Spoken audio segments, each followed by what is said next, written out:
Good morning. Good morning. Thank you. പ്രപഞ്ച സൃഷ്ടാവിന് നന്ദി പറഞ്ഞുകൊണ്ട് നമുക്ക് ആരംഭിക്കാം. ശാന്തിയും സമാധാനവും നിറഞ്ഞ നല്ലൊരു ദിവസം തുടങ്ങട്ടെ. നല്ല വാക്കും നല്ല പ്രവൃത്തിയും നമ്മുടെ ദിവസത്തെ നയിക്കട്ടെ. സ്നേഹവും കരുണയും കൊണ്ട് ഇന്നത്തെ ദിവസം മനോഹരമാകട്ടെ. ഇന്ന് നമുക്ക് ക്ലാസ് എടുക്കാൻ ഇവിടെ ജോയിൻ ചെയ്തിട്ടുള്ളത് ആതിര മാം ആണ്. മാം കൺസൾട്ടന്റ് സൈക്കോളജിസ്റ്റ് ആണ്, ഹയർ സെക്കൻഡറി സ്കൂൾ ടീച്ചറാണ്. മാം നമ്മുടെ ക്ലാസ്സുകളിൽ തന്നെ ജോയിൻ ചെയ്യാറുണ്ട്, പാർട്ടിസിപ്പന്റ് ആണ്. മാമിനെ വളരെ സ്നേഹത്തോടു കൂടി ഈ ഒരു സെഷനിലേക്ക് വെൽക്കം ചെയ്യാണ്. അതോടൊപ്പം ഇവിടെ ജോയിൻ ചെയ്തിട്ടുള്ള എല്ലാവരെയും സ്നേഹത്തോടു കൂടി ഈ ഒരു സെഷനിലേക്ക് വെൽക്കം ചെയ്യാൻ. താങ്ക് യു സജന മാം. എല്ലാവർക്കും സന്തോഷത്തിന്റെയും സമാധാനത്തിന്റെയും ഐശ്വര്യത്തിന്റെയും നല്ലൊരു ദിനം നേരുന്നു. നല്ലൊരു തുടക്കം ഇന്നത്തെ ദിവസം ഉണ്ടാവട്ടെ. ഞാൻ ഇന്ന് ഒരു ബുക്ക് പരിചയപ്പെടുത്തുന്നുണ്ട്. ബാബു അബ്രഹാം എഴുതിയ കമ്പിളി കണ്ടത്തെ കൽഭരണികൾ എന്നുള്ള ബുക്കാണ് ഇവിടെ പരിചയപ്പെടുത്തുന്നത്. ബാബു അബ്രഹാം കമ്പിളി കണ്ടത്ത് നന്ദിക്കുന്നേൽ മേരിയുടെയും അബ്രഹാമിന്റെയും മകനായിട്ടായിരുന്നു അദ്ദേഹത്തിന്റെ ജനനം എന്ന് പറയുന്നത്. ഈ കഥയിലെ ഹീറോയിൻ എന്ന് പറയുന്നത് അദ്ദേഹത്തിന്റെ അമ്മയായ നന്ദിക്കുന്നേൽ മേരിയാണ്. ഈ ബുക്കിൽ പറയുന്നത് 1950കളിൽ മേരിയുടെ നന്ദിക്കുന്നേൽ മേരിയുടെയും അബ്രഹാമിന്റെയും അച്ഛനമ്മമാര് കോട്ടയത്തു നിന്നും തൊടുപുഴയിൽ നിന്നും ഇടുക്കിയിലേക്ക് മലയോര പ്രദേശങ്ങളിലെ കാട് വെട്ടി തെളിച്ച് കുടിയേറി പാർത്ത കൃഷിക്കാരായിരുന്നു. അന്ന് ആ സമയങ്ങളിൽ അവിടെ കള്ളുഷാപ്പുകളോ ചാരായ കടകളോ അതുപോലെ പള്ളികളോ മതത്തിന്റെ വേർതിരിവുകളോ ഒന്നുമില്ലായിരുന്നു. ഓണത്തിനും ക്രിസ്മസിനും ഒക്കെ പോത്തിനെയും പന്നിയെയും ഒക്കെ കട്ട് ചെയ്ത് വട്ടയിലയില് അവര് പരസ്പരം വീതിച്ച് കഴിച്ചിരുന്ന ഒരു കാലമാണ്. അന്ന് എക്സൈസിനെ ഒന്നും പേടിക്കാതെ ചാരായമൊക്കെ വീടുകളിൽ വാറ്റി കാരണവന്മാര് കഴിച്ചിരുന്നു, ആരെയും പേടിക്കാതെ. കാടന്മാരുടെ ഒരു നാടായിരുന്നു അതെന്നാണ് അദ്ദേഹം പറയുന്നത്. അതിനുശേഷം 1965 ആയപ്പോഴത്തേക്ക് അവിടെ ചാരായ ഷാപ്പുകളും കള്ള് ഷാപ്പുകളും ഒക്കെ എത്തി. മേരിയുടെയും അബ്രഹാമിന്റെ അച്ഛൻ വല്യപ്പന്മാര് കള്ള് ഷാപ്പിൽ വെച്ചിട്ടാണ് കുടിച്ചു കഴിഞ്ഞിട്ട് 3000 രൂപയും 3 പവനും 5000 രൂപ സ്ത്രീധനവും പറഞ്ഞിട്ട് അവരുടെ വിവാഹം ഉറപ്പിക്കുന്നു. ആ കല്യാണം നടക്കുന്ന സമയം, താലി കെട്ടുന്ന സമയത്ത് പോലും മേരി അവരുടെ ഭർത്താവിന്റെ മുഖം കണ്ടിട്ടില്ല എന്നാണ് അബ്രഹാം പറയുന്നത്. അത്രയ്ക്ക് പുരുഷ മേധാവിത്വത്തിന്റെ ഒരു കാലമായിരുന്നു എന്നുള്ള രീതിയിലാണ് ഈ ബുക്കിൽ സൂചിപ്പിക്കുന്നത്. അപ്പൊ അബ്രഹാം എന്ന് പറയുന്നത് അദ്ദേഹം വളരെ വീട് അത്ര നോക്കിയിരുന്ന ആളൊന്നുമല്ല. പറമ്പിൽ കുറച്ച് കൃഷിയൊക്കെ ചെയ്തിട്ട് എന്നും വെള്ളമടിക്കുകയും അങ്ങനെയൊക്കെ പോയിക്കൊണ്ടിരുന്ന ഒരാളായിരുന്നു. വിവാഹം കഴിഞ്ഞു 1 വർഷം കഴിഞ്ഞപ്പം ഇവർക്കൊരു കുഞ്ഞുണ്ടാകുകയും എന്നാൽ കുഞ്ഞ് പ്രസവത്തോടു കൂടി മരണപ്പെട്ടു പോന്നു. 56 ദിവസം കഴിഞ്ഞ് അബ്രഹാം വീട്ടിൽ നിന്ന് മേരിയെ വിളിച്ചുകൊണ്ട് വരുന്നു. വീണ്ടും അടുത്ത വർഷം കുഞ്ഞുണ്ട്.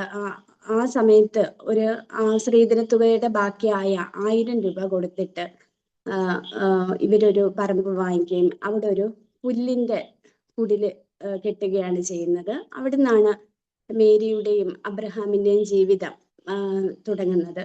അപ്പൊ മേരി ആ സമയത്ത് വളരെ അടുത്ത വീടുകളിൽ കള പറിക്കുകയും അതുകൊണ്ട് പറമ്പില് പണികളൊക്കെ ചെയ്യുകയും കൊയ്ത്ത് ചെയ്യുകയൊക്കെ ചെയ്താണ് ജീവിച്ചുകൊണ്ടിരുന്നത്. അതിനുശേഷം അവർക്ക് ഒരു കുഞ്ഞുണ്ടാവുകയും അതിനെ നോക്കാനായിട്ട് വല്യമ്മയും മേരിയുടെ അനിയത്തിയും പ്രസവ സമയത്ത് എത്തുകയും ഒക്കെ ചെയ്യുന്ന ഒരു കഥയാണ് ഇതില് പറയുന്നത്. അപ്പൊ അതിന് വീണ്ടും ആ കുഞ്ഞുണ്ടായതിനു ശേഷം വീണ്ടും ഒരു കുഞ്ഞുണ്ടാവുകയും ഹെൽത്ത് സെന്ററിലെ നേഴ്സ് വന്ന് പ്രസവം ഒന്നും എടുക്കാതെ നോക്കുമ്പോൾ തന്നെ 5 രൂപ അവർക്ക് കൂലിയായിട്ട് കൊടുക്കേണ്ടി വരുന്ന ആ നിമിഷങ്ങളൊക്കെ മേരിയിലൂടെ അബ്രഹാം ഈ കഥയിൽ പറയുന്നുണ്ട്. അടുത്ത 3ാമത്തെ പ്രസവത്തോട് നടക്കുന്ന സമയത്ത് അടുത്ത പറമ്പില് കള പറിച്ചുകൊണ്ടിരിക്കുമ്പോഴാണ് മേരിക്ക് പ്രസവ വേദന വരികയും മേരി വീട്ടിൽ വന്ന് കഞ്ഞി ഉണ്ടാക്കി 2 മക്കൾക്ക് കൊടുത്തിട്ട് വീണ്ടും പ്രസവിക്കാനായിട്ട് അതും കട്ടില് ചാരി വെച്ചിട്ട് മക്കളെ നിങ്ങൾ ഇങ്ങോട്ട് വരരുത് എന്നും പറഞ്ഞ് പ്രസവിക്കാനിരിക്കുകയും ഒക്കെ ചെയ്യുന്നു. ഇത് കണ്ട ഭർത്താവ് പണിക്കെത്തിയെ വിളിക്കാനായിട്ട് പോകുന്ന സമയത്ത് ഈ വേദനയോടുകൂടി ഇരിക്കുന്ന സമയത്ത് പോലും മേരി പറയുന്നത് ഹെൽത്ത് സെന്ററിലെ നേഴ്സിനെ വിളിക്കരുത് എന്നുള്ള രീതിയിൽ വിളിച്ചു പറയുകയാണ് ചെയ്യുന്നത്. അബ്രഹാം പോയി പണിക്കെത്തി വിളിച്ചുകൊണ്ട് വരുന്ന സമയത്ത് മേരിയുടെ പ്രസവം കഴിയുകയും പണിക്കെത്തി പുക്കിൾക്കൊടി കട്ട് ചെയ്തിട്ട് ഒരു മകനാണ് എന്നുള്ള രീതിയിൽ മേരിയെ വിളിച്ചുണർത്തി കാണിക്കുകയാണ് ചെയ്യുന്നത്. അതിന് മുന്നേ 2 പെൺകുട്ടികളെ പ്രസവിച്ച സമയത്തും മേരി കുത്തുവാക്കുകൾ കേൾക്കുന്നുണ്ടായിരുന്നു. ഒരു ആൺകുട്ടിയെ പ്രസവിക്കാനുള്ള ഇതില്ല എന്നും പറഞ്ഞ് അബ്രഹാമിന്റെ അമ്മയും എല്ലാരോടും പള്ളിക്കരയിലുള്ള എല്ലാരോടും കുറ്റങ്ങൾ പറയുന്നതും എല്ലാം മേരി കേൾക്കുന്നുണ്ട്.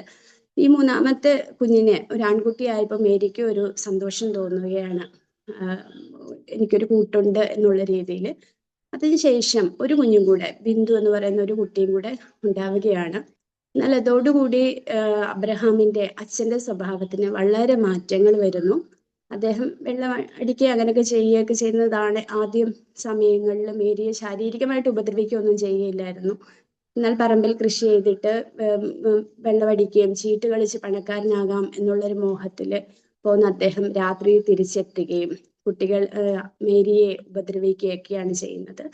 എന്നാൽ മേരിയുടെ ഹസ്ബൻഡായ അബ്രഹാമിന് ആരോടും ഒരു പ്രത്യേക സ്നേഹമൊന്നും ഇല്ലെങ്കിലും 2ാമത്തെ മകളായ ലാലിയോട് ഒരു പ്രത്യേക സ്നേഹം കാണിക്കുകയും ലാലിച്ചൻ എന്നുള്ള പേരിൽ വിളിക്കുകയൊക്കെയാണ് ചെയ്യുന്നത്.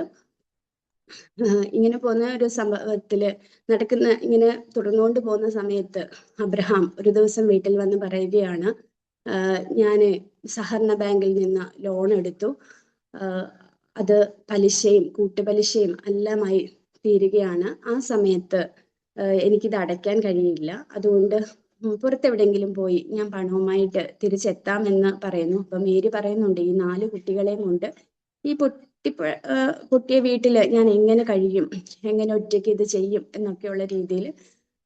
ആ സമയത്ത് അബ്രഹാം സ്വന്തം പിതാവ്, അവിടെ വളരെ പ്രമാണികളാണ് അബ്രഹാമിന്റെ ഫാമിലി. അപ്പൊ അവിടെ ചെന്നിട്ട് അച്ഛാ എൻ്റെ കുടുംബസ്വത്ത് എനിക്ക് വീതം തരുമോ എന്ന് ചോദിക്കുമ്പോൾ വല്യപ്പൻ പറയുന്നത്, നീ ഒരു 335 രൂപ നേരത്തെ എൻ്റെ കയ്യിൽ നിന്ന് വാങ്ങിയിട്ടുണ്ട്, അത് നിന്റെ കുടുംബസ്വത്തായിട്ട് നീ കൂട്ടുക എന്നുള്ള രീതിയിലാണ് പറയുന്നത്.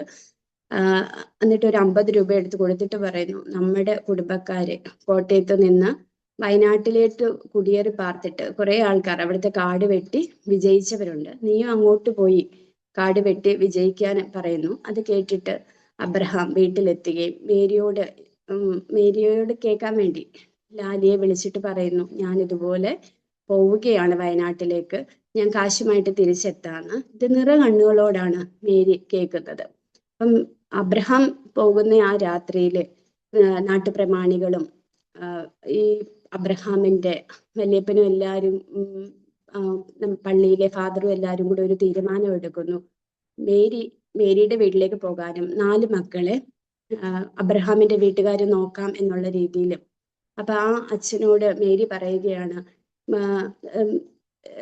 യേശു കൂട്ടിച്ചേർത്തതിനെ പിരിക്കാനുള്ള അവകാശം ആർക്കും ഇല്ല, എൻ്റെ മക്കളുടെയും കാര്യങ്ങളിൽ ആരും ഇടപെടേണ്ട എന്ന് ആ കാലഘട്ടത്തിൽ വളരെ സ്ട്രോങ് ആയിട്ട് പറയുന്ന, വളരെ അതിശയത്തോടെ അബ്രഹാം അമ്മയെക്കുറിച്ച് ഓർക്കുകയാണ് ആ സമയത്ത് ചെയ്യുന്നത്. അന്ന് രാത്രിയിൽ വളരെ കരഞ്ഞ് വേദനയായിട്ടാണ് മേരിയും കുഞ്ഞുങ്ങളും ഉറങ്ങുന്നത്. ഏകദേശം 1 വർഷങ്ങൾക്ക് ശേഷമാണ് വീണ്ടും ഈ ജപ്തി നടപടികളൊക്കെ വരുന്നത്. ആ സമയത്ത് മേരിയും ഈ കുഞ്ഞുങ്ങളെയും കൊണ്ട് രാത്രിയിൽ ഡാമിലേക്ക് പോവുകയാണ്. പാതിരാത്രി ആയപ്പോഴത്തേക്ക് അപ്പം ഉറക്കച്ചെവിയോടുകൂടി ബാബു ചോദിക്കുന്നുണ്ട്, അമ്മ നമ്മൾ എങ്ങോട്ടാണ് പോകുന്നത് എന്ന്. അപ്പൊ അമ്മ ജെസ്സി, 10 വയസ്സുണ്ട് ജെസ്സി, മൂത്ത മകൾക്ക്, നിറകണ്ണുകളോടെ ഒന്നും പറയുന്നില്ല പോവുകയാണ്. അപ്പൊ ആ സമയം പാറത്തോട് പള്ളിയുടെ അവിടെയുള്ള ക്രിസ്തുരാജയെ കണ്ടിട്ട് മേരി കരയുകയും തോളിൽ കിടന്ന ബിന്ദുവിനെ അവിടെ നിർത്തുകയാണ് ചെയ്യുന്നത്. ആ സമയത്ത് ബിന്ദു ബിന്ദു നിർത്തിയിട്ട് ക്രിസ്തുരാജിനെ കണ്ട് കരയുകയും മക്കളെ കൂട്ടി കെട്ടിപ്പിടിക്കുന്നു 4 പേരെയും കൂടെ.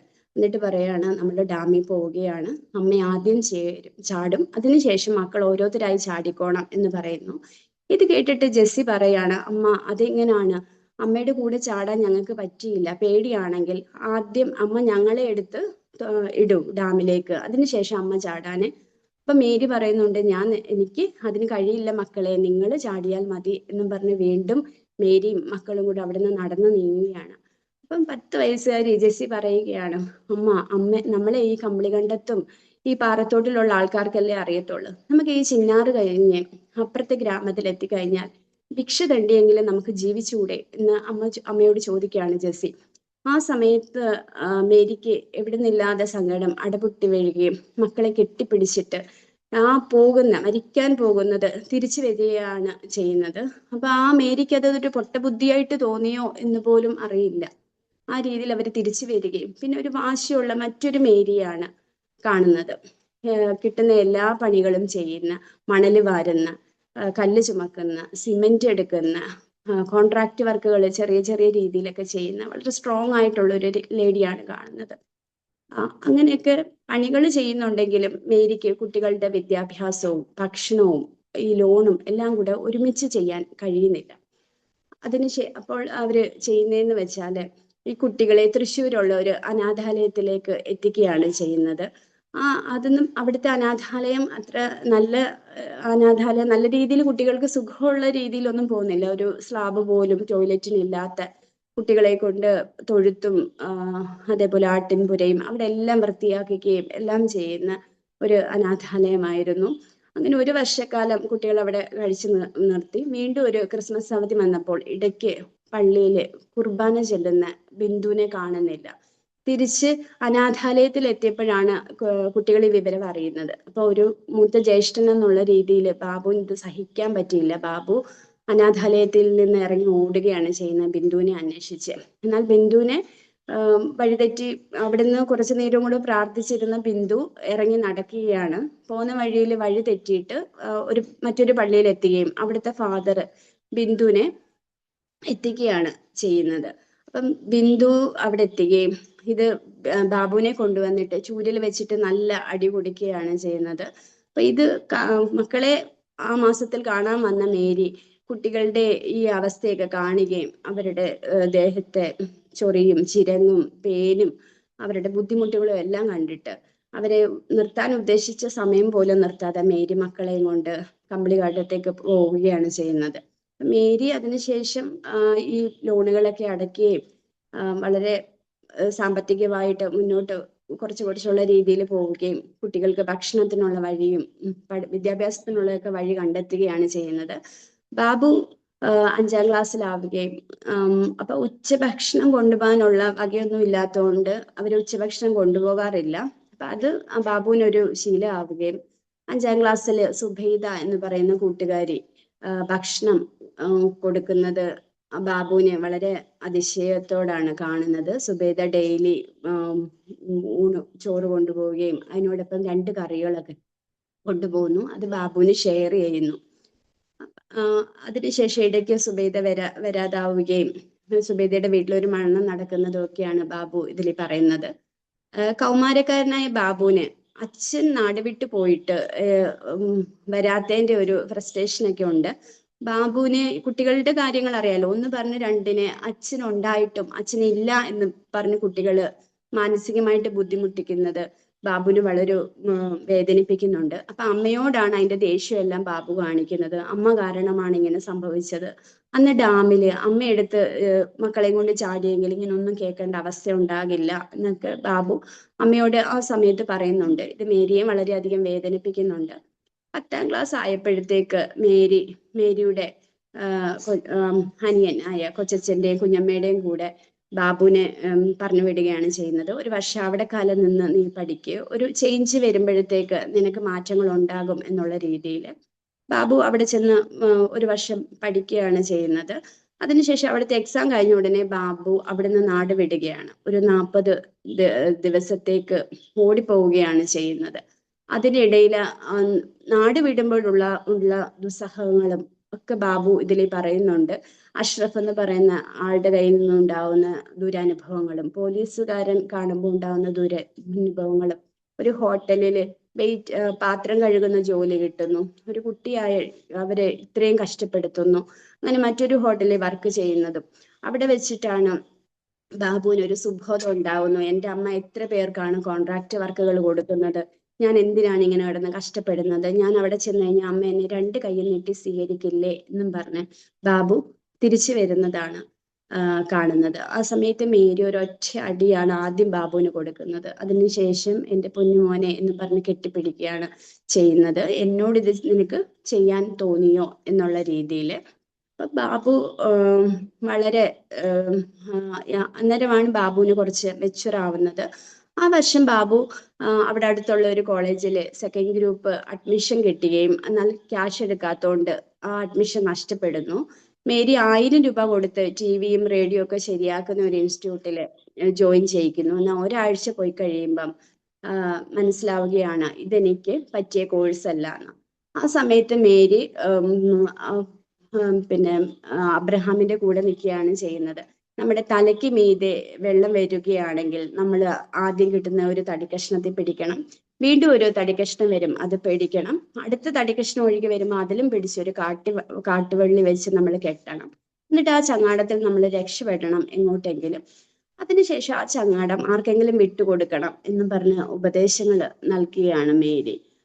അങ്ങനെ ഉപദേശങ്ങൾ കൊടുക്കുകയും അവരെ നേർവഴിക്ക് നാട്ടുകയും ചെയ്യുന്ന ശക്തിയായിട്ടുള്ള ഒരു കഥാപാത്രമാണ് മേരിയെ കാണിക്കുന്നത്. അങ്ങനെ സിസ്റ്റർ പറമ്പില് പണി ചെയ്യുന്ന അബ്രഹാമിനെ കണ്ടിട്ട് മേരിയെ കുറ്റം പറയുകയാണ്. ഇത്രയും നന്നായിട്ട് പഠിക്കുന്ന ഒരു പയ്യനെ ജോലിക്ക് പഠിക്കാൻ വിടാതെ ഇങ്ങനെ കൊണ്ട് നടക്കുന്നതിനൊക്കെ വേണ്ടി. അപ്പൊ മേരി പറയുകയാണ്, മോൻ ഒരു വർഷം ജീവിതം പഠിക്കട്ടെ, അതിനുശേഷം അവൻ പഠിക്കട്ടെ, സമയമുണ്ടല്ലോ എന്നുള്ള രീതിയിൽ. അപ്പൊ അത്രയും കരുത്തുറ്റുള്ള ഒരു ലേഡിയാണ് മേരി എന്ന് പറയുന്നത്. അങ്ങനെ ഒരു വർഷം കഴിഞ്ഞിട്ട് അബ്രഹാം പ്രീ ഡിഗ്രിക്ക് 3rd ഗ്രൂപ്പ് എടുത്ത് പഠിക്കുകയും 3rd റാങ്കോട് കൂടി അദ്ദേഹം പാസ്സാവുകയാണ് ചെയ്യുന്നത്. അതിനുശേഷം അദ്ദേഹം ചങ്ങനാശ്ശേരി SD കോളേജിലെ BA സൈക്കോളജിയിൽ ജോയിൻ ചെയ്യുകയും അദ്ദേഹത്തിന് സൈക്കോളജിയിൽ ഫസ്റ്റ് റാങ്ക് കിട്ടുകയാണ് ചെയ്യുന്നത്. അപ്പൊ മറ്റുള്ളവരുടെ സഹായത്തോടു കൂടിയാണ് അദ്ദേഹം പഠിക്കുന്നതൊക്കെ. അദ്ദേഹം അവിടെ തന്നെ പറയുന്നുണ്ട്, അദ്ദേഹം ഹെൽപ്പ് ചോദിച്ചവരൊന്നും അദ്ദേഹത്തിന് പ്രതീക്ഷിച്ചവരൊന്നും നൽകിയില്ല, പ്രതീക്ഷിക്കാത്തവരെല്ലാം ദൈവത്തിന്റെ രൂപത്തിൽ അദ്ദേഹത്തിന്റെ മുന്നിലെത്തി എന്നുള്ള രീതിയിൽ. അതിനുശേഷം BA സൈക്കോളജി അല്ല, BA ഇംഗ്ലീഷിലാണ് അദ്ദേഹം SD കോളേജിൽ നിന്ന് ഫസ്റ്റ് റാങ്കോട് കൂടി പാസ്സാവുന്നത്. അതിനുശേഷമാണ് ഡൽഹിയിൽ അദ്ദേഹം MA സൈക്കോളജിക്ക് ജോയിൻ ചെയ്യുന്നു. അവിടെ MA സൈക്കോളജിക്ക് ജോയിൻ ചെയ്തതിന് ശേഷം അദ്ദേഹത്തിന് ഫ്രാൻസിലേക്ക് പോകാനൊക്കെ ഉള്ള ഒരു അവസരം കിട്ടുന്നുണ്ട്. ഇതിനിടയ്ക്ക് തന്നെ അബ്രഹാമിന്റെ ചേച്ചി ജെസ്സി, ആദ്യത്തെ ചേച്ചിക്ക് ദൈവവിളി വരികയും സിസ്റ്റർ ആവാൻ വേണ്ടി പോവുകയും ചെയ്യുന്നുണ്ട്. അബ്രഹാമിന് ഇതുപോണക്ക് ദൈവവിളി വരികയും പോവാനും പോയി. അതിനുശേഷം അച്ഛൻ 12 വർഷക്കാലം കഴിഞ്ഞ് തിരിച്ചെത്തിയ സമയത്ത് അബ്രഹാമിന് അച്ഛനെ അക്സെപ്റ്റ് ചെയ്യാൻ കഴിയുന്നില്ലായിരുന്നു. താടിയും മുടിയും എല്ലാം പോയ ഒരു മനുഷ്യൻ എന്നുള്ള രീതിയിൽ. അമ്മ എന്നാൽ 2 കൈ നീട്ടി അവരുടെ ഭർത്താവിനെ സ്വീകരിക്കുകയാണ് ചെയ്തത്. അപ്പൊ അബ്രഹാം പറഞ്ഞു, അമ്മ നമുക്ക് അച്ഛനെ വേണ്ട, ഇത്രയും നാളും നമുക്ക് അച്ഛനില്ലാതാണ് നമ്മൾ ജീവിച്ചത്, നമുക്ക് അദ്ദേഹത്തിനെ വേണ്ട എന്ന് പറയുമ്പോൾ അമ്മ പറയുന്നു, എനിക്ക് 4 മക്കളെ തന്നത് അദ്ദേഹമാണ്, അദ്ദേഹത്തിനെ എനിക്ക് വേണ്ടാന്ന് വെക്കാൻ കഴിയില്ല. അതുകൊണ്ട് അച്ഛന് ഒരു കണ്ടീഷൻ മാത്രമുണ്ട്, അച്ഛൻ വെള്ളമടിക്കുകയും ഉപദ്രവിക്കുകയും അങ്ങനൊന്നും ചെയ്യാൻ പാടില്ല. അത് കേട്ടിട്ട് അബ്രഹാമിന്റെ അച്ഛൻ അത് അനുസരിക്കാം എന്ന് പറയുകയും മേരി അദ്ദേഹത്തിനെ നന്നായിട്ട് നോക്കുകയൊക്കെയാണ് ചെയ്യുന്നത്. അങ്ങനെ ആരോഗ്യം തിരിച്ചു വരുന്ന അച്ഛൻ വീണ്ടും വെള്ളമടിക്കുകയും മേരി ഉപദ്രവിക്കുകയും എല്ലാം ചെയ്യുന്നുണ്ട്. മേരി എന്നിട്ട് പക്ഷേ അതിന് പരാതിയും പരിഭവങ്ങളും ഒന്നും പറയുന്നില്ല. ബാബു വീട്ടിലുള്ള സമയത്ത് അബ്രഹാം നോർമൽ ആയിരിക്കും. ബാബു ഇല്ലാത്ത സമയത്ത് മേരിയെ ഉപദ്രവിക്കുകയും വെള്ളം അടിച്ചിട്ട് വഴക്കുകൾ പറയുകയൊക്കെ ചെയ്യുന്നുണ്ട്. അങ്ങനെ അബ്രഹാം ഇടയ്ക്ക് വെച്ച് അദ്ദേഹത്തിന് ദൈവവിളി ഉണ്ടായത് ഉപേക്ഷിച്ച് വീണ്ടും വീട്ടിലേക്ക് വരികയാണ് ചെയ്യുന്നത്. അതിനുശേഷമാണ് അദ്ദേഹത്തിന്റെ ഡിഗ്രി പഠനവും PGക്കും ഒക്കെ അദ്ദേഹം പോകുന്നത്.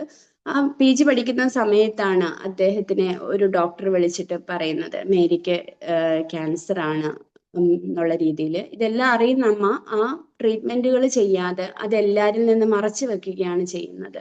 എൻ്റെ കുടുംബം മുന്നോട്ട് പോകട്ടെ എന്നുള്ള രീതിയിൽ. അപ്പം ട്രീറ്റ്മെൻറ്റുകൾ തുടങ്ങുകയും അതിനുള്ള പണം കണ്ടെത്തിയൊക്കെയാണ് ചെയ്യുന്നത്. ബാബു ട്യൂഷൻ എടുത്തും അങ്ങനെ ഫ്രാൻസിലേക്ക് ഒരു പ്രോജക്റ്റിന് വേണ്ടി പോവുകയും അവിടെ കാതറിൻ എന്ന് പറയുന്ന അമ്മയ്ക്ക് തുല്യമായ വാത്സല്യത്തോടു കൂടി അദ്ദേഹത്തിനെ നോക്കിയൊക്കെയാണ് ചെയ്യുന്നത്. അപ്പൊ അങ്ങനെ അദ്ദേഹം, അമ്മ ആ സമയത്ത് പറയുന്നുണ്ട്, ഡൽഹി പോകുമ്പോഴും ഒരുപാട് മലയാളികളുണ്ട്, നീ മലയാളികളുടെ കൂടെ ഇരിക്കാനാണെങ്കിൽ അദ്ദേഹം അങ്ങോട്ട് പോകണ്ട. അമ്മ അതുപോലെ ഫ്രാൻസിൽ പോകുന്ന സമയത്തും പറയുന്നുണ്ട്, അവിടെയും ധാരാളം മലയാളികൾ കാണും, നീ മലയാളികളുടെ കൂടെ ഇരിക്കാൻ വേണ്ടിയാണെങ്കിൽ അങ്ങോട്ട് പോകണ്ട എന്നുള്ള രീതിയിൽ. അതെല്ലാം ഉൾക്കൊണ്ട് അമ്മ പറയുന്നതെല്ലാം കേട്ടിട്ട് ബാബു ഫ്രാൻസിലെത്തുകയും ഫ്രഞ്ച് പഠിക്കുകയും കാതറിൽ എന്ന ലേഡിയുടെ സഹായത്തോടു കൂടി പ്രോജക്റ്റുകൾ കംപ്ലീറ്റ് ചെയ്ത് തിരിച്ചു വരികയൊക്കെയാണ് ചെയ്യുന്നത്. അപ്പൊ അങ്ങനെ അദ്ദേഹം വളരെ ഒരു ധീരനായ യുവാവ് എന്ന് പറയാം അദ്ദേഹത്തിനെ ആ കഥയിൽ നമുക്ക്. അങ്ങനെ അമ്മയ്ക്ക് ട്രീറ്റ്മെന്റിനുള്ള ക്യാഷുകൾ കണ്ടെത്തുകയൊക്കെയാണ് ചെയ്യുന്നത്. ആ സമയത്ത് അച്ഛൻ ആ സമയത്ത് അച്ഛൻ വളരെ നന്നായിട്ട് അമ്മയെ നോക്കുകയും അച്ഛന്റെ സ്നേഹം അപ്പോഴാണ് ബാബു അറിയുന്നത് അമ്മ ഇത്രയും നന്നായിട്ട് നോക്കുന്നു എന്നുള്ളത്. അങ്ങനെ മൂന്നാമത്തെ ഇവരുടെ സിസ്റ്റർ നഴ്സിങ്ങിന് വേണ്ടി കർണാടകയിലേക്ക് പോവുകയും ഇടയ്ക്കിടയ്ക്ക് വന്ന് അമ്മയെ നോക്കുകയും ചെയ്യുന്നുണ്ട്. ജെസ്സി എന്ന് പറയുന്ന സിസ്റ്റർ, ജെസ്സി കന്യാസ്ത്രീ പഠനത്തിന് വേണ്ടി പോയി അത് കംപ്ലീറ്റ് ചെയ്തിട്ട് അമ്മയെ നോക്കാനായി കോട്ടയത്ത് എത്തുകയും ഇടയ്ക്ക് ഇടയ്ക്ക് അവിടെ നിന്ന് വന്ന് അമ്മയെ നോക്കിയൊക്കെയാണ് ചെയ്യുന്നത്. അപ്പൊ അബ്രഹാമും അവരും എല്ലാം രക്ഷപ്പെടുന്നതാണ് നമുക്ക് ഈ കഥയിൽ കാണാൻ സാധിക്കുന്നത്. അപ്പൊ അമ്മയുടെ ലാസ്റ്റ് സമയത്ത് പോലും അമ്മയ്ക്ക് അച്ഛനോടുള്ള സ്നേഹവും ഓരോ മാസവും 5000 രൂപയുടെ ചെക്കുകൾ അങ്ങനെ 12 എണ്ണം ബാബുവിനെ കൊണ്ട് ഒപ്പിട്ട് വാങ്ങിക്കുകയും അച്ഛന്റെ മരണ അവസാനം വരെ നിങ്ങൾ അച്ഛന് ഇതുകൊണ്ട് 5000 രൂപ വീതം കൊടുക്കണം എന്നുള്ള വാക്കൊക്കെ വാങ്ങിച്ചിട്ടാണ് അമ്മ പോകുന്നത്. അത് ബാബുവിനൊക്കെ സഹിക്കുന്നതിനും അപ്പുറമായിരുന്നു. അങ്ങനെ ആ വീട്ടിലെ അമ്മയുടെ മരണശേഷവും ബാബുവും അച്ഛനും മാത്രമാവുകയും ബാബുവിന്റെ അച്ഛൻ സിസ്റ്റേഴ്സിനെയൊക്കെ വിളിച്ചിട്ട് ബാബുവിനെ വീണ്ടും ഫ്രാൻസിലേക്ക് പറഞ്ഞു വിടുകയൊക്കെയാണ് ചെയ്യുന്നത്. അപ്പൊ വളരെ ശക്തിയായിട്ടൊരു കഥാപാത്രമായിട്ടാണ് ഈ മേരിയെ, ശക്തിയായിട്ട് കഥാപാത്രമാണ് മേരി. ഭർത്താവിന്റെ സഹായമില്ലാതെ 4 മക്കളെ വളർത്തിയ ധീരയായിട്ടുള്ള ഒരു ലേഡിയാണ്. സമൂഹത്തിന്റെ അടിച്ചമർത്തലുകളും ഒറ്റപ്പെടലുകളും ഒന്നും അവരെ തകർക്കാത്ത രീതിയിൽ അവരെ സമൂഹത്തില് പോരാടുകയും വിജയിക്കുകയും ചെയ്തു എന്ന് തന്നെ നമുക്ക് പറയാം. അപ്പൊ ഒന്നുമില്ലായ്മയിൽ നിന്ന് ഫ്രാൻസ് വരെ എത്തിയ ബാബുവിന്റെ ഒരു സ്റ്റോറിയാണ് ഈ ബുക്കില്. കമ്പളികണ്ഡത്തിലെ എന്നുള്ള കൽഭരണികൾ എന്നുള്ള ബുക്കിന് മുഖവര എഴുതിയിരിക്കുന്നത് അഷ്ടമൂർത്തി എന്നുള്ള അദ്ദേഹമാണ്. അഷ്ടമൂർത്തി ഇതിലെ പറയുന്നത് ഇത് നേരിന്റെ വെളിച്ചമാണ് എന്നുള്ളതാണ്, ആഞ്ഞു കൊത്തുന്ന അനുഭവങ്ങളുടെ വെളിച്ചമാണ് എന്നുള്ള രീതിയിലാണ് ഈ ബുക്കിൽ എഴുതിയിരിക്കുന്നത്. തികച്ചും പ്രതികൂലമായ ചുറ്റുപാടിൽ വളർന്ന നിർധനും നിരാലംബനുമായ ഒരു ബാലനെ ജീവിത പടവുകൾ കയറാനായത് നിരന്തര ഉത്സാഹത്തോടൊപ്പം ജീവിത മൂല്യങ്ങൾ മുറുകെ പിടിച്ചത് കൊണ്ടാണ്. അമ്മയുടെ വാക്കനുസരിച്ച് കരപിടിച്ചപ്പോൾ ബാബു തന്റെ പിൻഗാമികൾക്ക് വേണ്ടി വെള്ളത്തിലേക്ക് തള്ളിവിട്ട ചങ്ങാടമാണ് ഈ ഓർമ്മ പുസ്തകം എന്ന് പറയാം എന്നാണ് അഷ്ടമൂർത്തി പറയുന്നത്. ചുറ്റിൽ നിന്ന് ലഭിച്ച അവജ്ഞയും അവഹേളനങ്ങളും അവഗണനകളും അവിശ്വസനീയമായ വിധം മറിഞ്ഞുകടന്നതിന്റെ ഒരു ജീവിത രേഖയാണ് ഈ പുസ്തകമെന്നാണ് അഷ്ടമൂർത്തി പറയുന്നത്.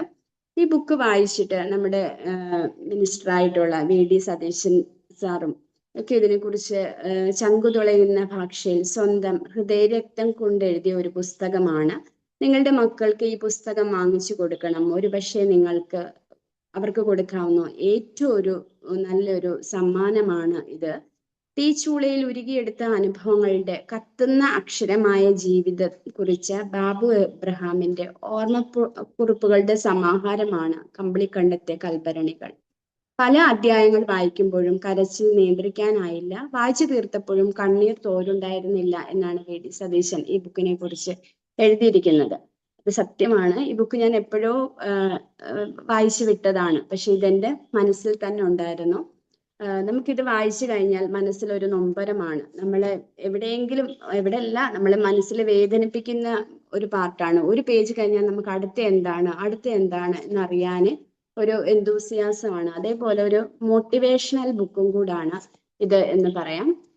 ഇത് വളരെ നല്ലൊരു ബുക്കാണ്. ഇത് ഒരുവിധം എല്ലാവരും വായിച്ചിട്ടുണ്ടാവും. ഇത് മാതൃഭൂമിയുടെ ഒരു ബെസ്റ്റ് സെല്ലർ ബുക്കാണ്. ഇത് 39ാം പതിപ്പാണ് എൻ്റെ കയ്യിലിരിക്കുന്നത്. അപ്പം ഇത് ഒരുവിധം എല്ലാവരും വായിച്ചിട്ടുണ്ടാകും എന്ന് കരുതുന്നു. ഈ ബുക്കിനെ കുറിച്ച് എന്താന്ന് വെച്ചാൽ എല്ലാവരും അഭിപ്രായങ്ങൾ പറയുക.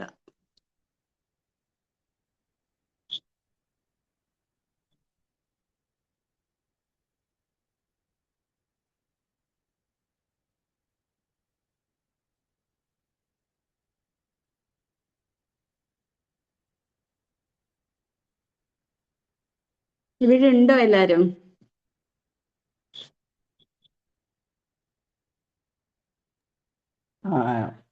Good morning.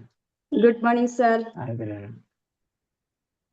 ഞാൻ കുറേ ദിവസങ്ങളിലൂടെയാണ് ഞാൻ ഇന്ന് മോർണിംഗ് സർക്കിളിൽ കയറുന്നത്. നല്ലൊരു കഥ, ജീവിതഗന്ധിയായ ഒരു കഥ.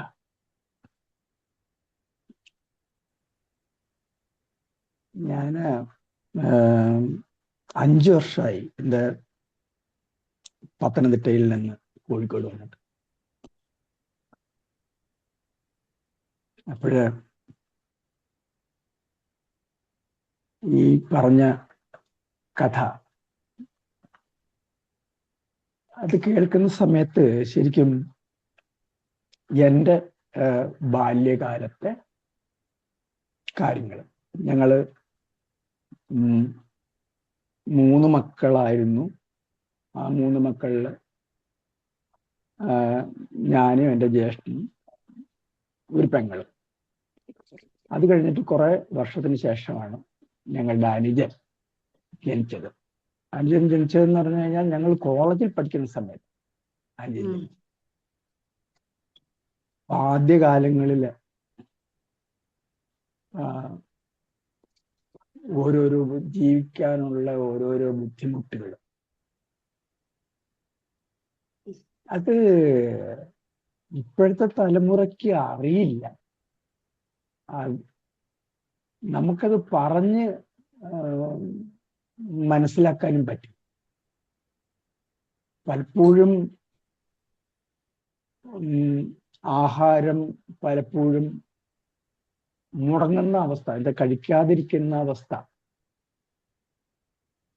അതൊരു സാധാരണ കാര്യമായിരുന്നു. പക്ഷെ ആ കഷ്ടപ്പാടുകളിലും അമ്മ അനുഭവിച്ച ബുദ്ധിമുട്ടുകളും ഒക്കെയാണ് ഞാൻ ഓർത്തത്. അവിടെ ഞങ്ങൾ താമസിച്ച സ്ഥലം വെള്ളം കയറുന്ന സ്ഥലമാണ്. ആ വെള്ളം കയറുന്ന സ്ഥലത്ത് മഴയത്ത് അടുപ്പിൽ വെക്കാന് വളരെ കുറച്ച് ഉണങ്ങിയ വിറകുകൾ ഉണ്ടാവുകയുള്ളൂ. അപ്പോൾ ആ പ്രധാന അടുപ്പിലെ ആ ഉണങ്ങിയ വിറകുകൾ വെച്ചിട്ട് കടയടുപ്പില് മുറ്റത്ത് നിൽക്കുന്ന മാവിൻ്റെ പച്ച ഇലയോടുകൂടിയ കമ്പ് കടയടുപ്പിൽ വെച്ച് അത് അവിടെ ഇരുന്ന് ആ പുക കൊണ്ട് അത് ഉണങ്ങി കത്തി നമ്മൾ ആഹാരം പാചകം ചെയ്തെടുത്ത് മക്കൾക്ക് തരുന്ന ആ അമ്മ. ഞങ്ങളെല്ലാം അന്ന് എൻ്റെ ബ്രദർ PhD ഡോക്ടറേറ്റ് ആണ്. ഞാൻ ഇന്ന് ഒരു ഡയബറ്റോളജിസ്റ്റ് ആയിട്ട്. പെങ്ങൾക്ക് SLC വരെയുള്ള വിദ്യാഭ്യാസം ഉണ്ടായിരുന്നു. എൻ്റെ ബ്രദർ അവൻ ഗ്രാജുവേറ്റ് ആണ്. അവന് ഗവൺമെന്റ് സർവീസിൽ ആരോഗ്യവകുപ്പിലെ ക്ലർക്കായിട്ട് ജോലി ചെയ്യുന്നു. അപ്പോഴ് ഈ ബുദ്ധിമുട്ടുകൾ, ഈ പ്രയാസങ്ങൾ, പക്ഷെ അവൻ അങ്ങനെ കാര്യമായിട്ടുള്ള ബുദ്ധിമുട്ടൊന്നും അനുഭവിച്ചിട്ടില്ല. കാരണം ഞങ്ങള് നല്ല ലെവലിലെത്തി കഴിഞ്ഞപ്പോഴത്തേക്ക് പിന്നെ അവൻ ആ ബുദ്ധിമുട്ടുകൾ അവനുണ്ടായിട്ടില്ല. പക്ഷെ ഞങ്ങൾ 3 പേരും മൂത്ത 3 പേരും ശരിക്കും ബുദ്ധിമുട്ടുകൾ അനുഭവിച്ച് വളർന്ന് ആ അമ്മ അനുഭവിച്ച അപ്പച്ചന് ഹി വാസ് വർക്കിംഗ്. എന്നാലും അന്നത്തെ കാലത്ത്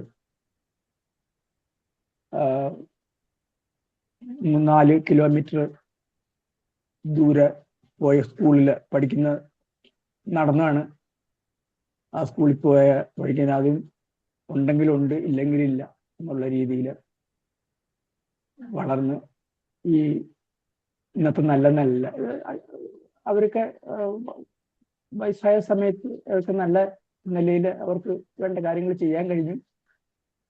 സന്തോഷമായിട്ട് തന്നെ അവർ രണ്ടുപേരും വളരെ എന്താ പറയുന്നത് നല്ല രീതിയിൽ എന്നുവെച്ചാൽ നല്ലോണം ജീവിച്ച് നരകയാതന അനുഭവിക്കാതെ പെട്ടെന്ന് മരിക്കുകയാണ് രണ്ടുപേരും ഉണ്ടായത്. അതുപോലെ ഒരു നല്ല മരണം കിട്ടണേ എന്നാണ് നമ്മുടെ പ്രാർത്ഥന. സുഖമായിട്ട് ജീവിച്ച് സന്തോഷമായിട്ട് ജീവിച്ച് നല്ല കഥ. അത് ഞാനിപ്പം ഈ വിംബിൾഡൺ സർക്കിളില് അത് കേട്ടിട്ട് തന്നെ ഈ മോർണിംഗ് സർക്കിളിലെ കഥകൾ ഞാൻ 2 പുസ്തകം വാങ്ങിച്ചു. ആ റാം കെയർ ഓഫ് ആനന്ദി എന്ന ആ ബുക്ക് വാങ്ങിച്ചു. പിന്നെ സുഭാഷ് ചന്ദ്രന്റെ മനുഷ്യന്റെ ആമുഖം അത് ഞാൻ വാങ്ങിച്ചു. അങ്ങനെ ഞാൻ വായന നിന്നിരുന്ന ഒരു സമയമാണ്. എന്നാൽ കോഴിക്കോട് വരുന്ന സമയത്ത് ഞാൻ അടുത്തൊരു ദേശസേവിനി വായനശാല ഉണ്ട്. അവിടെ മാസത്തില് 3 പുസ്തകം കൊണ്ടുവരും. അങ്ങനെ ഞാൻ വായന പുനരാരംഭിച്ചത് ഒളിവ് ജീവിതത്തിൽ തോപ്പിൽ പാസയുടെ ഒളിവ് ജീവിതം, ഒളിവിലെ ഓർമ്മകൾ വായിച്ചുകൊണ്ടിരിക്കുമ്പോഴാണ് ഈ വിംബിൾഡൺ സർക്കിളിലെ ഇതിനകത്ത് ഇത് കേൾക്കുകയും ഈ സുഭാഷ് ചന്ദ്രന്റെയും മറ്റേ റാം കെയർ ഓഫ് ആനന്ദി ആ 2 പുസ്തകങ്ങൾ വാങ്ങിച്ചത് എനിക്ക് വളരെ അതൊക്കെ വായിച്ചപ്പോഴേ ഇത്രയും നല്ല പുസ്തകങ്ങൾ പിന്നെ അത് എങ്ങനെ അതിൻ്റെ ആ തുടങ്ങുന്നത് തന്നെ എത്ര മനോഹരമായിട്ടാണ് റാം കെയർ ഓഫ് ആനന്ദി. എത്ര മനോഹരമായിട്ടാണ് അത് തുടങ്ങുന്നത് എന്നുള്ള ഒരു അതിൻ്റെയൊക്കെ ആ സന്തോഷത്തിൻ്റെയൊക്കെ ആധാരം എന്ന് പറയുന്നത് വിംബിൾഡൺ മോർണിംഗ് സർക്കിളാണ്.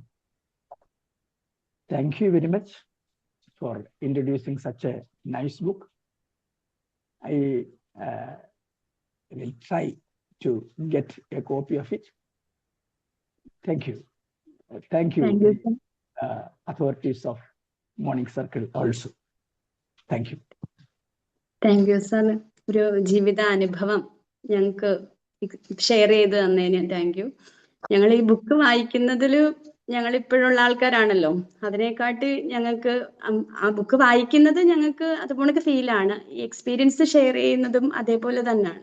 ബുക്ക് വായിക്കുന്നത് ഹേർട്ട് ടച്ചിങ് ആണ്. അതേപോലെയാണ് സാറിൻ്റെയൊക്കെ എക്സ്പീരിയൻസ് ഷെയർ ചെയ്യുമ്പോഴും ഇങ്ങനെയുള്ള ആൾക്കാരും ഉണ്ടല്ലോ. ഇത് വായിക്കുമ്പോൾ നമുക്ക് ഒരുപക്ഷെ തോന്നും ഇത്രയും ബുദ്ധിമുട്ടുകളൊക്കെ അനുഭവിച്ച് ഇന്നത്തെ കാലത്ത് ഇത്രയും ബുദ്ധിമുട്ടുകളൊന്നും ഇല്ല.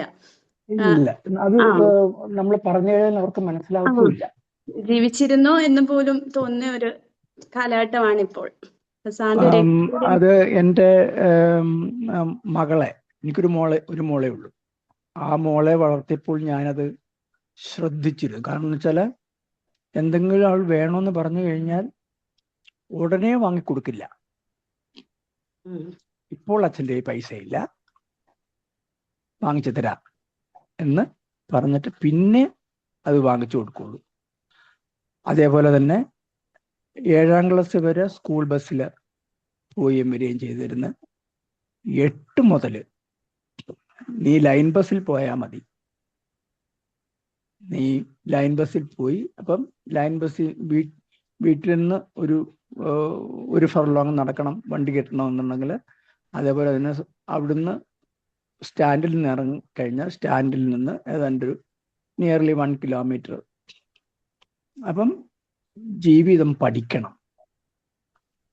ലൈൻ ബസ്സിൽ യാത്ര ചെയ്യുന്നത് എങ്ങനെയാണ്, ലൈൻ ബസ്സിൽ യാത്ര ചെയ്യുമ്പോൾ ആൾക്കാരോട്ടൊക്കെ ഉള്ള സംസാരിക്കാനും ഒക്കെ ഉള്ള ഇത് വരും. അത് അറിയാൻ വേണ്ടി സൗഹൃദങ്ങൾ എങ്ങനെ ആയിരിക്കണം. അപ്പോൾ നടന്നു പോകുമ്പോൾ കൂട്ടുകാർ, സ്കൂള് വരെ പല കൂട്ടുകാരെയും കിട്ടും, ക്ലാസ്സിലുള്ള കൂട്ടുകാരുണ്ട്. അപ്പൊ അങ്ങനെ ഒരു നല്ല ഒരു സൗഹൃദ ശൃംഖല. ആ സൗഹൃദ ശൃംഖല കാറിന് വീട്ടിനകത്തുനിന്ന് കാറിൽ കയറി ഒരു സ്ഥലത്ത് നിന്ന് ഇറങ്ങുന്നത് കിട്ടില്ല. ഇപ്പോഴും പല യാത്രകളും നമ്മൾ ബസ്സിലാകുന്നതും ട്രെയിനിലാകുന്നതും ഒക്കെ ഇതൊക്കെ ഓർമ്മപ്പെടുത്തലാണ്. ഇതും നല്ല ഓർമ്മപ്പെടുത്തലാണ്. ഇവിടെ ആ ഓർമ്മപ്പെടുത്തലുകൾക്ക് വളരെ നന്ദി. Thank you. Thank you sir. വേറെ ആർക്കെങ്കിലും എക്സ്പീരിയൻസ് ഷെയർ ചെയ്യാനുണ്ടോ? Good morning Athira ma'am. Good morning Chandra ma'am. Yes ma'am, ഞാൻ മാമിന്റെ ബാച്ച് 22th ബാച്ച്മേറ്റ് ആണ്. സോ മാമിന്റെ ഒരു ലോട്ട് ഓഫ് ഇംപ്രൂവ്മെന്റ്, മാമിന് സെഷൻസ് ഒക്കെ എടുക്കുമ്പോൾ ഒരു രീതിയും ഇന്ന് ഇത്ര കോൺഫിഡന്റ് ആയിട്ട് മാം എടുക്കുന്നുണ്ട്. ഫേഷ്യൽ എക്സ്പ്രഷൻസ് ആയാലും ശരി, the way you handle this session, അതൊക്കെ വളരെ നല്ലൊരു ഇംപ്രൂവ്മെന്റ് ആണ്. നമ്മൾ മാമിനെ പ്രീവിയസ് വീഡിയോസ് ഒക്കെ എടുത്തു നോക്കിയാൽ തന്നെ മാം ഒരുപാട് പേടി ഇതൊക്കെ നമുക്ക് കാണാൻ പറ്റുന്നതായിരുന്നു. സോ നല്ല ഇംപ്രൂവ്മെന്റ് ഉണ്ട്. ഈ കോൺഫിഡൻസ്, ഫേസ് ആൻഡ് ഓൾ ഒരുപാട് ചേഞ്ചസ് വന്നിട്ടുണ്ട്. So congratulations for that. പിന്നെ മാം ഈ ബുക്ക് റിവ്യൂ ചെയ്തത് എനിക്ക് ഈ മോർണിംഗ് സർക്കിളിൽ കിട്ടിയ ഒരു എന്താണ് പറഞ്ഞാൽ, മലയാളം ബുക്സ് കുറെ കേൾക്കുന്നുണ്ട്. എനിക്ക് വായിക്കാനൊക്കെ കുറച്ച് ഡിഫിക്കൽട്ടാണ്. കേൾക്കുമ്പോൾ മാം ഇന്നത്തെ ബുക്ക് റിവ്യൂ നല്ല ഫുൾ ഓൾമോസ്റ്റ് സ്റ്റോറി കേട്ട മാതിരിയായിരുന്നു. ഒരു സ്ട്രഗിൾസ് ഇൻ ലൈഫ്, എല്ലാവർക്കും സ്ട്രഗിൾസ് ഇൻ ലൈഫ് ഉണ്ടാവും. ഇപ്പൊ രാജേന്ദ്രൻ സാർ പറഞ്ഞ പല ഫാമിലീസിലും നമ്മൾ ഇത് അണ്ടർഗോ ചെയ്തതാണ്. പക്ഷെ അതിൽ നിന്നൊക്കെ നമ്മൾ പുറത്ത് പോസിറ്റീവ്ലി വരണം. പല ഫാമിലീസിലും ഇന്നൊക്കെ കാണുമ്പോൾ ഈ മാതിരിയുള്ള സ്ട്രഗിൾസ് ഒക്കെ വരുമ്പോൾ നെഗറ്റീവിലേക്ക് പോവാണ് പലരും.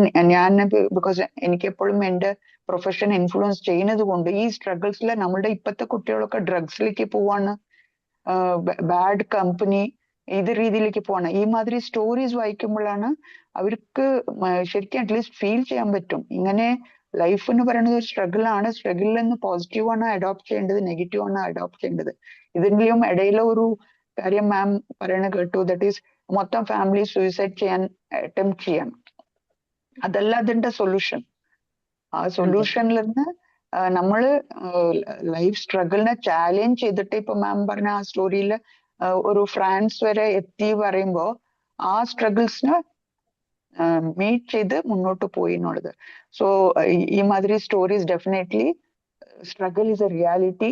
ആ സ്ട്രഗിളിൽ നിന്ന് നമ്മൾ ലൈഫിനെ മുന്നോട്ട് കൊണ്ടുപോകാനായിരിക്കണം എഫേർട്ട് എന്നുള്ളത് എനിക്ക് റിയലൈസ് ചെയ്തതാണ്. Thank you for sharing such a book. And ma'am കുറച്ച് നല്ല സെഷൻസ് ആയിട്ട് കം ബിഫോർ us. ഈ മോർണിംഗ് സർക്കിൾ എന്ന് പറയുന്നത് നോർമൽ ട്രെയിനിങ് സെഷൻസിൽ നിന്ന് ഡിഫറെന്റ് ആണ്. നമ്മൾ ആ ട്രെയിനിങ് സെഷൻസിന്റെ സ്ട്രക്ചേഴ്സ് ഒന്നും കൂടുതൽ ഫോളോ ചെയ്യുന്നില്ല. ഒരു കാഷ്വൽ ആയിട്ട് പോകുന്നത് കൊണ്ട് കുറച്ചുകൂടെ കോൺഫിഡൻസ് നമുക്ക് ഈ മോർണിംഗ് സർക്കിൾ ത്രൂ നമുക്ക് കിട്ടാൻ പറ്റും. അതേ രീതിയിൽ കുറെ ബുക്സ് നമുക്ക് എനിക്ക് പ്രത്യേകിച്ചിട്ട് മലയാളം ബുക്സ് ഇവിടെ കേൾക്കാൻ പറ്റി. So thanks to Wimble team, Sajana ma'am, and thank you Athira ma'am. Best wishes to you. Thank you ma'am. Thank you Chandra ma'am. ഇത്രയും നല്ലൊരു ഫീഡ്ബാക്ക് പറഞ്ഞതിന് താങ്ക് യു.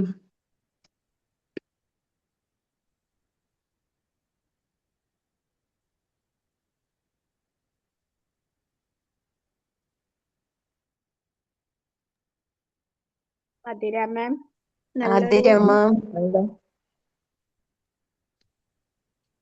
പറഞ്ഞോളൂ മാം. വളരെ നല്ലൊരു പുസ്തകമാണ് ഇവിടെ പരിചയപ്പെടുത്തിയത്. ഇന്നത്തെ തലമുറയ്ക്ക് ഇതൊന്നും പറഞ്ഞാൽ മനസ്സിലാകുക പോലും ഇല്ല. അതുപോലെയാണല്ലോ അവരുടെ ജീവിതം. നമ്മളെന്ന് പറഞ്ഞാൽ നമ്മളുടെ തലമുറ ഇതിൽ കുറേയൊക്കെ അനുഭവിച്ചിട്ടുണ്ട്. ഇപ്പോഴുള്ള തലമുറ എന്ന് പറഞ്ഞിട്ടുണ്ടെങ്കിൽ അവർക്ക് ബുദ്ധിമുട്ടുകളോ കഷ്ടപ്പാടുകളോ ഒന്നും അറിയാൻ പാടില്ല. അവർക്ക് എന്താ പറയാ, ഈ പുരോഗതിയിലേക്കുള്ള ഓട്ടത്തിന്റെ ഇടയിൽ അവര് ഇതൊന്നും അവർ ശ്രദ്ധിക്കുന്നില്ല. ഇത് പറഞ്ഞാലും മനസ്സിലാകുന്നില്ല. അതുപോലെ തന്നെ കാര്യങ്ങളൊന്നും അവർക്ക് മനസ്സിലായില്ല. പക്ഷെ ഇപ്പൊ നമ്മളുടെ തലമുറയിൽ ജീവിച്ചിരിക്കുന്ന ഒരു കൂട്ടം ആൾക്കാർക്ക് ഇത് രണ്ടും മനസ്സിലാവും. പഴയതും മനസ്സിലാവും, പുതിയതും മനസ്സിലാവും. അതുകൊണ്ട് നമ്മൾ ഭാഗ്യവാന്മാരാ. എന്താ വെച്ചാൽ എല്ലാം മനസ്സിലാക്കി പോകാൻ നമുക്ക് പറ്റുന്നുണ്ട്. അപ്പൊ നമ്മൾക്ക് കഴിയുന്ന രീതിയിൽ നമ്മുടെ കുഞ്ഞുങ്ങളോട് ഇതെല്ലാം പറഞ്ഞു കൊടുത്ത് ഇങ്ങനെയും ഒരു ജീവിതം ഉണ്ട് എന്ന് അവരെ മനസ്സിലാക്കി നമുക്ക് മുമ്പോട്ട് കൊണ്ടുപോകാൻ ശ്രമിക്കാം. ഏതായാലും ഏറ്റവും നല്ലൊരു പുസ്തകം, വളരെ നല്ല presentation. Thank you ma'am. Thank you Komalavalli മാം.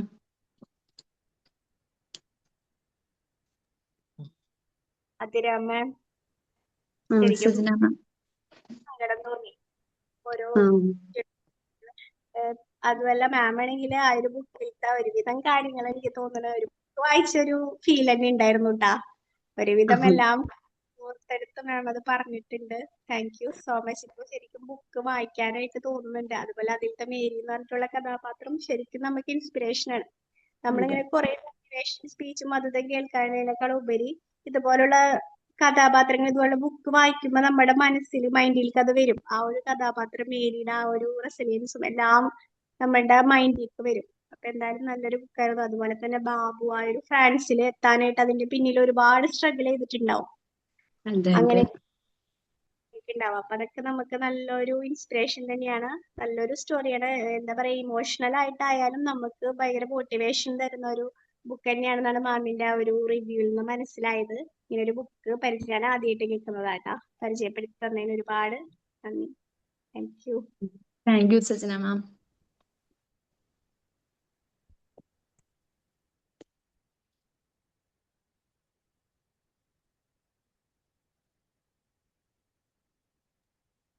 ഞായറാഴ്ച കാരണം കുറവാണ് ആളുകൾ മൊത്തത്തില്. അതെ അതെ അതെ.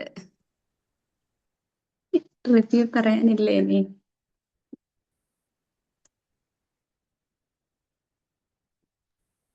സർ മ്യൂട്ടാ, രാജേന്ദ്രൻ സർ മ്യൂട്ടാണ്.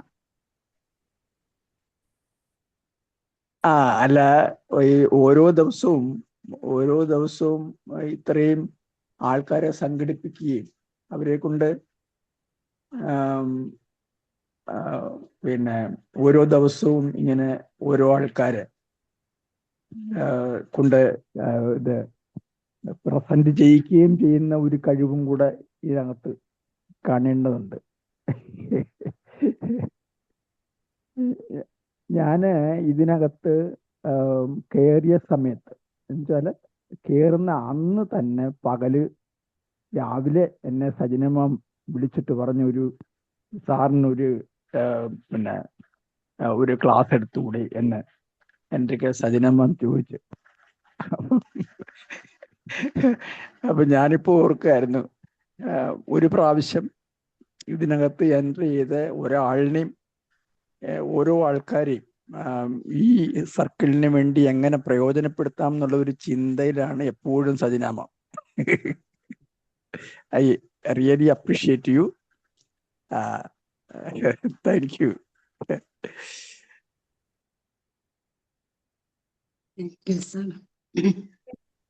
ഒന്നാം തീയതി വരുന്നുണ്ട്, ജൂലൈ 1-ാം തീയതി രാജേന്ദ്ര സാറിന്റെ ക്ലാസ് ആണ് കേട്ടോ. എല്ലാവരും ജോയിൻ ചെയ്യണം. സജന മാം എൻട്രി മാത്രമേ ഉള്ളൂ, എക്സിറ്റ് ഇല്ല.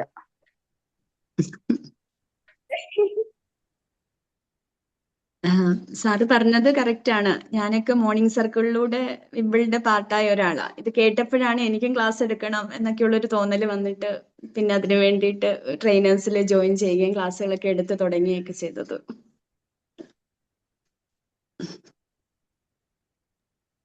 ഇതിലൊക്കെ നല്ല ഇമ്പ്രൂവ്മെന്റ് ഉണ്ട് കേട്ടാ. ചന്ദ്രമ്മ പറഞ്ഞ പോലെ തന്നെ ഇത്രയും ഒരു സ്റ്റോറി കോണ്ടന്റ് ഓർത്തെടുത്ത് ഇങ്ങനെ പറഞ്ഞത് അതൊരു നല്ല ഇമ്പ്രൂവ്മെന്റ് ആണ് മാമിന്. എനിക്ക് അതിന്റെ സന്തോഷം എന്ന് പറയുന്നത്, എനിക്കൊരു 10-20 വർഷത്തെ ടീച്ചിങ് എക്സ്പീരിയൻസ് ഉണ്ട്. അപ്പൊ ആ ടീച്ചിങ് എക്സ്പീരിയൻസ് തുടരാൻ കഴിഞ്ഞതിനകത്തുള്ളൊരു സന്തോഷം എനിക്ക് ആണ് ശരിക്കും ബിംബിള് തന്നത്. എന്നുള്ള അതിൻ്റെ ഒരു നന്ദിയും കൂടെ ഈ അവസരത്തിൽ ഞാൻ thank you Sajana. Thank you. Thank you, sir.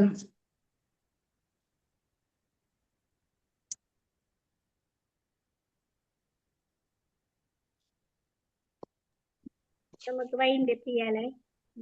Okay. പിന്നെ ഇവിടെ അവസര തിരക്കിലായിരിക്കും സാറിനോട് അനപ്പോയി. അതെ സാറ് തിരക്കിലായിരിക്കും. റാവു സാർ, അൻസാർ സാർ ഇവിടെ ഇല്ലേ? ഇന്ന് സൺഡേ ആയതുകൊണ്ട് കുറച്ച് ആൾക്കാരെ കാണത്തുള്ളു. ഇന്ന് ചീറ്റ് ഡേ അല്ലേ എല്ലാവരുടെയും.